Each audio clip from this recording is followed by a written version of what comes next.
तेज हरियाणा के YouTube channel को करें सब्सक्राइब और हाँ, बेल आइकन दबाना ना भूलें ताकि हर अपडेट मिले आपको सबसे पहले। नमस्कार, तेज हरियाणा से गुरविंदर पन्नू और इलाहाबाद उपचुनाव से जुड़ी हर अपडेट पहुंचाने का काम तेज हरियाणा ने सबसे पहले किया और हम सबसे पहले तमाम दर्शकों का भी तहे दिल से बहुत बहुत शुक्रिया अदा करते हैं।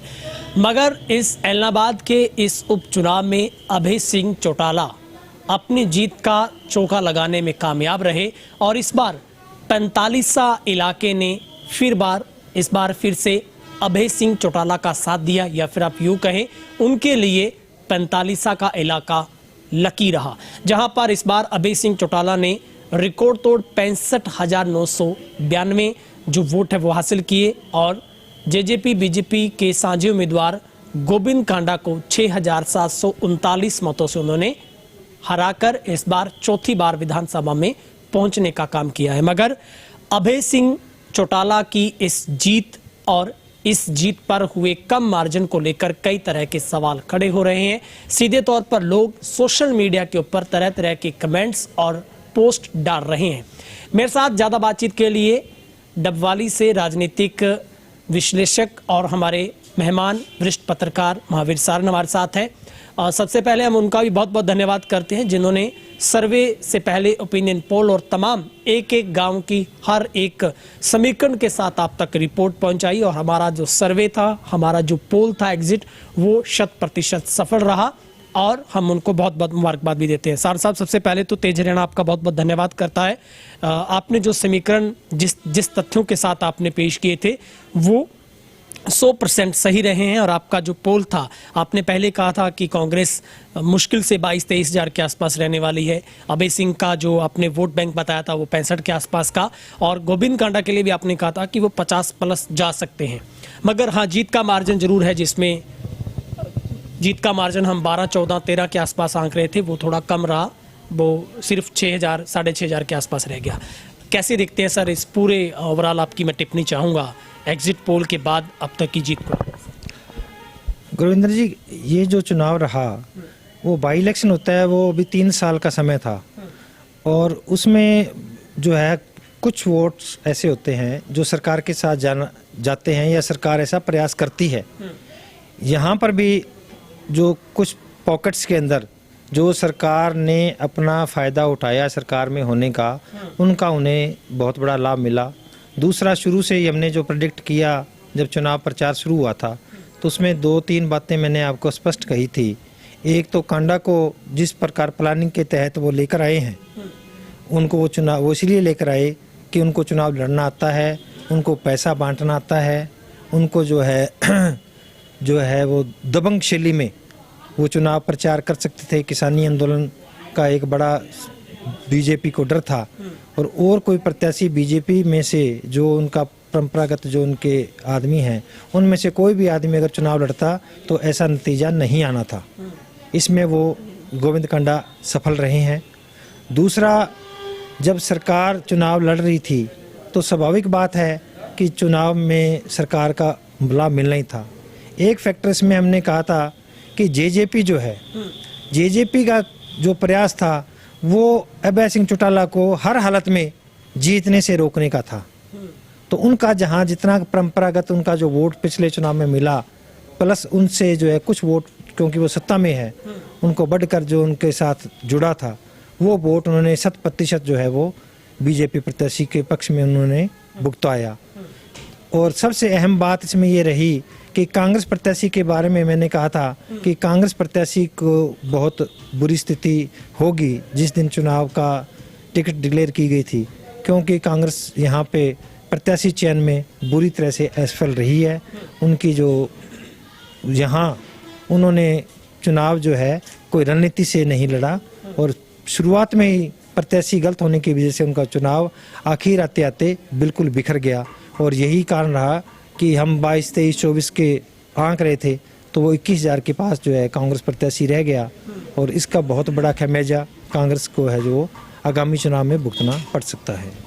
सर, एक सबसे बड़ा अहम सवाल है जिसको लोग पूछ रहे हैं कि अभय सिंह चौटाला जब उन्होंने किसानों के लिए आंदोलन को समर्थन दिया और अपना इस्तीफा दिया था, जब उन्होंने उसके बावजूद भी उनको उतना बड़ा मार्जिन नहीं मिल पाया, क्योंकि लोग कह रहे थे कि वो 25,000 30,000 से जीतेंगे, उनको 80,000 90,000 वोट मिलेंगे। क्या माना जाए, किसान आंदोलन का एक फेलियर इसको कहा जा सकता है? क्योंकि लोग ये आरोप लगा रहे हैं, लोग अपने तरीके से सवाल उठा रहे हैं कि किसान आंदोलन बहुत कमजोर रहा यहाँ पर। कैसे देखते हैं? वैसे मुख्यतः ये बात शुरुआत में हम कहते रहे हैं कि किसान आंदोलन जो है वो जो प्रमुख रूप से पंजाबी बेल्ट के अंदर प्रभावी है और उसका असर पंजाबी बेल्ट में देखा भी गया। दूसरा जो बागड़ी बेल्ट थी और अर्बन बेल्ट थी, अर्बन जो शहर था, वहाँ पर जो है शुरुआत से ही जो है किसान आंदोलन का उतना असर नहीं है। और इसमें एक बड़ी महत्वपूर्ण बात ये आई कि जिस तरीके से, ये भी एक उनके मंथन की बात है, किसान आंदोलन के जो अगुवा लोग हैं उन लोगों ने जिस तरीके से विरोध का जो उनका तरीका रहा, उनको जो है आम मतदाताओं ने अच्छा नहीं समझा और इसका उन्हें जो है वो अभय सिंह को इसका नुकसान उठाना पड़ा।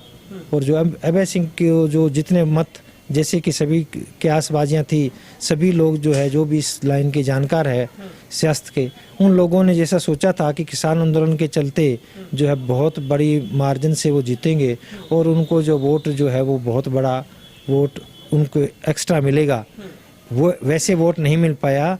वोटों का जो ध्रुवीकरण हुआ, वोटों ने अपनी परंपरागत शैली के तहत ही मतदान किया है। अब मैं आपको इसका उदाहरण देता हूँ कि पंजाबी बिरादरी जो है, अरोड़ा बिरादरी जो है, वो विगत चुनाव जितने भी हो रहे हैं, खट्टर के चुनाव जो है मुख्यमंत्री बनने के बाद जो है वो परंपरागत रूप से बीजेपी के पक्ष में मतदान कर रही है। तलवाड़ा गांव ऐसा बड़ा गांव था जिसमें इस बिरादरी का हमेशा ही जब जनरल चुनाव होते हैं तो इस बिरादरी का सरपंच बनता है और 1700-1800 वोट वहाँ पे इस बिरादरी के है। और उस गांव में बीजेपी के प्रत्याशी को घुसने नहीं दिया गया, चुनाव प्रचार नहीं करने दिया, बावजूद उसके 328 वोट से जो है वहाँ बीजेपी प्रत्याशी को बढ़त प्राप्त हुई है। तो आप अंदाजा लगाइए कि वो अरोड़ा उस बिरादरी ने जो है वो चुप करके वोट उनके पक्ष में डाल दिया। अब यही बात एलनाबाद शहर में रही। एलनाबाद शहर के अंदर जो है परंपरागत जो है अग्रवाल बिरादरी के वोटर जो है वो क्यासबाजी थी कि ये वो बीजेपी प्रत्याशी के पक्ष में जो हो जाएंगे और वहाँ पंजाबी बिरादरी के भी वोटर बहुतायत में है। तो पहली बार वहाँ पे शहर में जो है बीजेपी प्रत्याशी को 5,000 से ऊपर वोटों की जो है वो अभय सिंह से बढ़त मिली है। अब से पहले कभी उनको इतनी बड़ी बढ़त नहीं मिली थी। इसका मतलब क्या हुआ कि जो परंपरागत कास्टिज्म एक महत्वपूर्ण भूमिका निभाता है हमारे चुनावों के अंदर, वो यहाँ भी उसने निभाई। और वो जो तलवाड़ा गांव में पंजाबी बिरादरी के बहुत जो लोग हैं वो किसान भी हैं, लेकिन उन्होंने किसानों का समर्थन नहीं किया। उन्होंने अपनी जाति को प्रमुख रखा और उन्होंने जो है वो अपने जो है मुख्यमंत्री खट्टर के पक्ष में बीजेपी के प्रत्याशी को वोट दिया है। ठीक है सर, एक बात बहुत अहम है। आप देखेंगे 2014 में चुनाव लड़ा तब अभय सिंह को 69,162 वोट आए थे। 2019 का पिछला चुनाव की जिक्र करते हैं तो उन्हें 57,000 मत मिले थे, लेकिन इस 21 के उपचुनाव में उन्हें 65,992 मत मिले हैं। मार्जिन पर हर कोई सवाल उठा रहा है कि उनका मार्जिन बहुत कम है, मगर उनके जो परंपरागत एक वोटर बैंक उनका जो है, या फिर जिसको आप कह सकते हैं जो उनका एक पेट वोट बैंक है, उसमें तो इजाफा हुआ है सर। वो अब उसी जिस शैली से वो लड़ रहे थे, जहां पर उनका नेटवर्क था, उससे और भी ज्यादा उनको वोट मिले, भले ही मार्जिन कम रहा हो। नहीं, अभय सिंह का वोट जो है पिछले चुनाव के मुकाबले उनको 9,000 के करीब वोट फालतू मिला है। लेकिन अब गांव वाइज अगर ये देखें तो गांव वाइज आप देखोगे, आप हैरान होगे कि कई गांव में ऐसी स्थिति पैदा हुई कि पिछले चुनाव में कांग्रेस को 500 वोट मिला और 300 वोट जो है वो बीजेपी को मिला, और अभय सिंह को मान लो 600 वोट मिला है या 700 मिला है। तो अभय सिंह को तब की बार वही 600 या 700 मिला है, लेकिन कांग्रेस 500 से 100 पर आ गई और बीजेपी जो है वो 200-250 से 800-700 पर चली गई। ऐसी स्थिति कम से कम 1 दर्जन गांवों के अंदर है। तो इससे आप अंदाजा लगाइए कि जो परंपरागत वोट था कांग्रेस पार्टी का, वो जो है वो वोट जो है वो बीजेपी प्रत्याशी के पक्ष में गया। और दूसरा, इसकी एक मैं आपको और बता दूं कि चुनाव से 1 सप्ताह पूर्व तक जो बागड़ी बेल्ट का जो जाट या किसान वोटर था, वो जो है वो बीजेपी के खिलाफ जो उसकी जो आवाज़ आ रही थी।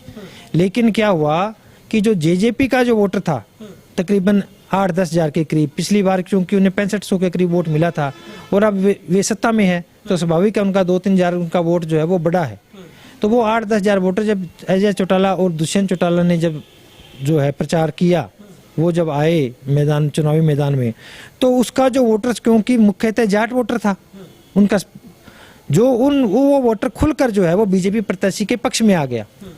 तब जो है भरत सिंह बेनीवाल समर्थक जो जाट वोटर था, उन्होंने भी जो है वो पहले ये माना जा रहा था कि किसानी आंदोलन के चलते जो मुख्यतः किसान जाट वोटर जो है वो मुख्यतः किसान है, तो ये गुरेज कर रहे थे बीजेपी के पक्ष में बात करने से, और वो जब खुलकर सामने आए तो उनके लिए भी एक मैदान खुला हो गया और वो जो है जो अधिकांश जो वोटर था जो भरत सिंह बेनीवाल का, वो खुलकर जो है वो बीजेपी प्रत्याशी के पक्ष में चला गया।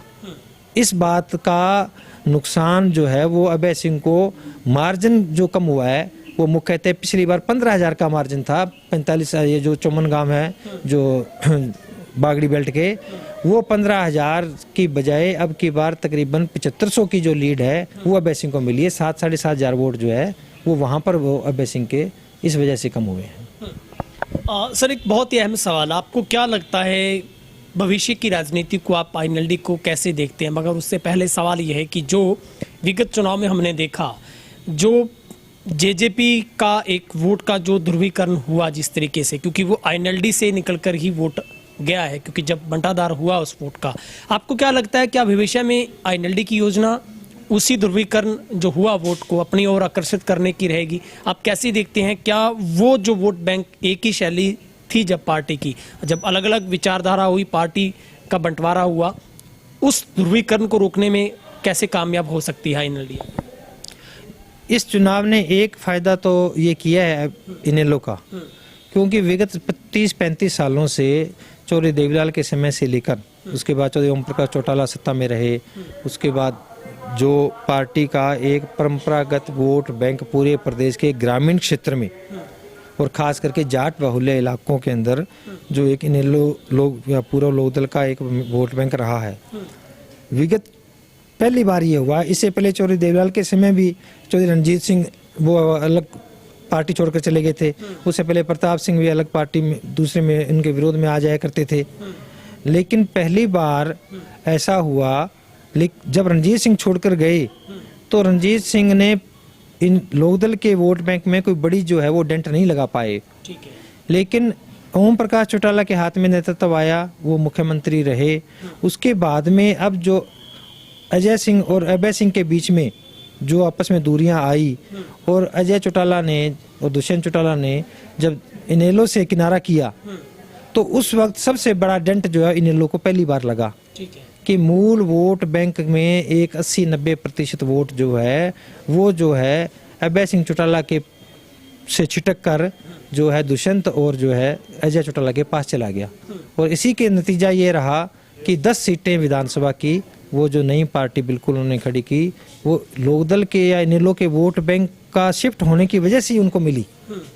अब इनेलो एक सीट पर सिमट कर रह गई थी, अब उसी सीट पर चुनाव था, और अगर बाई द वे चुनाव अभय चौटाला हार जाते तो इतना तो तय था कि जो इनेलो की दोबारा वहाँ मतलब जो है सरवाइव करना बड़ा मुश्किल हो जाता। अब हालात ऐसे हैं कि जेजेपी की जो गिरावट का दौर वो शुरू है जैसे कि हालात लग रहे हैं, और भविष्य में वो जेजेपी में जो वोट गया है इनेलो से टूटकर कितना इनेलो के पक्ष में या अभय सिंह चौटाला के पक्ष में आएगा ये तो भविष्य की बात है। लेकिन कम से कम इतना जरूर है कि अभय चौटाला की इस उपचुनाव में जीत से वो सरवाइव करने की स्थिति में जरूर आ गए हैं और वो जेजेपी को चैलेंज करने की स्थिति में जरूर आ गए हैं। सर, एक सवाल जो लोग पूछ रहे हैं कि निश्चित तौर पर लोग सोशल मीडिया पर कह रहे हैं कि अभय सिंह चौटाला के लिए आगे के लिए एक बहुत बड़ी खतरे की घंटी पैदा हो गई है, उन्हें दोबारा से चिंता और चिंतन दोनों करने होंगे, मंथन करना होगा पार्टी को, क्योंकि जब इतने बड़े एक किसानों का आंदोलन था तब उन्होंने चुनाव छोड़कर अपनी इस्तीफा दिया और उसके बाद दोबारा से वो चुनाव लड़े और नई जो एक प्रत्याशी को मैदान में उतारा, जब गोविंद कांडा को, इतने बड़े वो वोट बैंक को हथियाने में कामयाब हो गए, आपको लगता है कि आने वाले चुनाव में अभय सिंह को बेहतर तरीके से तैयारी करनी होगी, या फिर जो एक बंजर भूमि में कमल को लगाने की कामयाबी बीजेपी ने करने में कामयाबी की है वहाँ पर?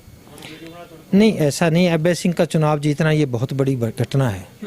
मार्जिन की बात आप छोड़ दीजिए, डेमोक्रेसी में 1 वोट से जीता हुआ भी जीता कहलाएगा और 1 लाख से जीतने वाला भी जीता हुआ कहलाएगा। बात यह है कि अभय सिंह का मुकाबला किसके साथ था? बीजेपी जिसकी सरकार है। जाट नॉन जाट का बहुत बड़ा चेहरा गोविंद कांडा, बहुत बड़े पैसे के साथ चुनाव लड़ने वाला। लोगों में ये धारणा, जिस दिन कांडा आए मैदान में उसी दिन लोगों ने सोच लिया कि हमें पैसे मिलेंगे। कुछ एक बहुत बड़ी संख्या ऐसी है कि जो पैसे के लिए वोट करने का एक सिस्टम बन गया है। इसके अलावा जेजेपी कितनी ताकत से उन्होंने चुनाव अभय के खिलाफ लड़ा। इतना सब होने के बावजूद सारे लाभ लश्कर सरकार का मौके पे, उसके बाद आप देखो सरकार ने और पूरा जो है उन्होंने कोई यहाँ पे चुनाव जो आयोग था उसका रोल बिल्कुल जो है वो शून्य आप कह सकते हो रहा।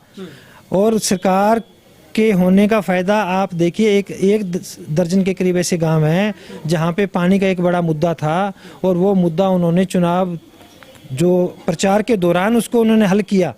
और उस हल करने का फायदा उनको वोटों में तब्दील होते उन गाँवों की लिस्ट उठाइए और वहाँ देखिए कि कितने वोट जो है वो बीजेपी के प्रत्याशी को दूसरों के कंपैरिजन वहाँ पे मिले हैं। इसका मतलब क्या है कि सरकार का होने का उनको फायदा मिला ना। ये अभय सिंह नहीं कर सकता था क्योंकि अभय सिंह सरकार में नहीं है। तमाम इन चीज़ों के बावजूद अभय चौटाला द्वारा एक ठीक ठाक मार्जिन से जो है विजयी होना, ये मैं इसको बहुत बड़ी जो है उनकी कार्यशैली, उनका लोगों में पेट और भविष्य की उनकी राजनीति के बाद उनका एक पॉजिटिव संकेत मैं मानता हूं। और अगर वो दोबारा इस जीत को लेकर प्रदेश भर में दोबारा वो सक्रिय होते हैं, और अब तो क्योंकि जो है पूरा मुख्यमंत्री चौधरी ओम प्रकाश चौटाला भी बाहर आ चुके हैं और वो दोबारा अपने संगठन को मजबूती देते हैं, तो कोई ऐसा कारण नहीं है कि जो लोग इन लोगों का जो पुराना परंपरागत वोट बैंक है वो उनके पक्ष में दोबारा आ सकता है। और दोबारा वो एक जो है ये जो उनको इलाहाबाद उपचुनाव ने जो उनको एक तरफ से संजीवनी दी है, उसके सहारे वो दोबारा अपनी पार्टी को पब्लिक के बीच में खड़ी कर सकते हैं। अगले चुनाव में वो मुकाबले में आ सकते हैं।